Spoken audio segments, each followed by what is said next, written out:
Hi friends, welcome back to my YouTube channel. ఈరోజు మనం గోధుమ రవ్వ కేసరి ఏ విధంగా ప్రిపేర్ చేసుకోవాలో చూసేద్దాం.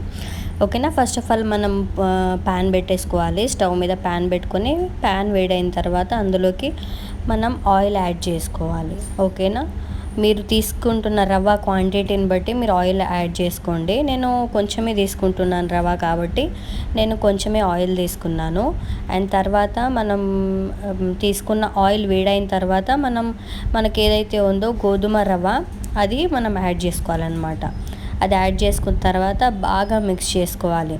ఏదైతే రంగు ఉంటుందో గోధుమ రవ్వది అది కొంచెం లైట్గా చేంజ్ అయ్యేంత వరకు మనం బాగా మిక్స్ చేసుకోవాలి. నేను వీడియోలో చూపిస్తున్నాను కదా, ఈ విధంగా ఆయిల్ కూడా రవ్వకి బాగా పట్టేంత వరకు. అండ్ కలర్ చేంజ్ అయింది కదా, ఇక్కడ వీడియోలో మీరు చూస్తున్నారు కదా. ఈ విధంగా గోధుమ రవ్వ కలర్ చేంజ్ అయిన తర్వాత మనం ఇందులోకి బెల్లం యాడ్ చేసుకోవాలన్నమాట. అది కూడా మనం తురిమి పెట్టుకున్న బెల్లం యాడ్ చేసుకోవాలి. ఓకేనా. ఈ విధంగా మొత్తం కలిసిన తర్వాత మనం గోధుమ రవ్వ మొత్తం మంచిగా ఉడకాలంటే మనం అందులోకి కొంచెం వాటర్ పోసుకొని ఒకసారి బాగా కలిపేసుకోవాలన్నమాట. ఈ విధంగా నేను వీడియోలో చూపిస్తున్నాను కదా. ఫస్ట్ అయితే కొద్దిగా వాటర్ వేసుకొని రవ్వకి పట్టేంత వరకు బాగా కలిపేసుకోండి. ఈ గోధుమ రవ్వ రెసిపీ ఎలా ఉంటుందంటే మనం బెల్లం అన్నం ఎలాగైతే ప్రిపేర్ చేస్తామో అలాగే ఉంటుంది సేమ్.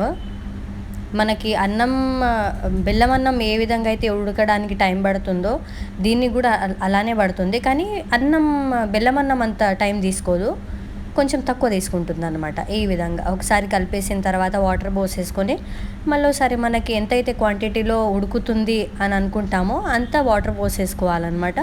పోసేసుకొని దానిపైన మనం మూత పెట్టేసేయాలి. ఒక 5-6 మినిట్స్ వరకు మూత పెట్టేసుకోవాలి. అంతలోపు అది ఉడికిపోతుంది అనమాట.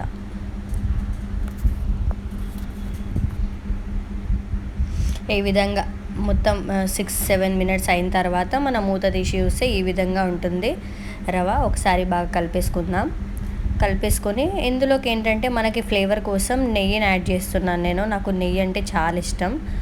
మీకు నెయ్యి ఇష్టం లేకపోతే మీరు స్కిప్ చేయొచ్చు, అంతేం వేసుకోవాలి అని మ్యాండేటరీ ఏం కాదు. నాకు ఇష్టం కాబట్టి నేను వేసుకుంటున్నాను. ఓకేనా. ఈ విధంగా నేను నార్మల్ రవ్వలోకైనా లేకపోతే బెల్లం అన్నంలోకైనా ఇలాంటి గోధుమ రవ్వలోకైనా నేను కంపల్సరీ నెయ్యి యాడ్ చేసుకుంటాను. ఈ విధంగా యాడ్ చేసుకొని మనం సర్వ్ చేసుకుంటే మనకి వేడి వేడి గోధుమ రవ్వ కేసరి రెడీ. ఈ వీడియో మీకు బాగా నచ్చిందని అనుకుంటున్నాను. Please do subscribe my channel. Bye bye.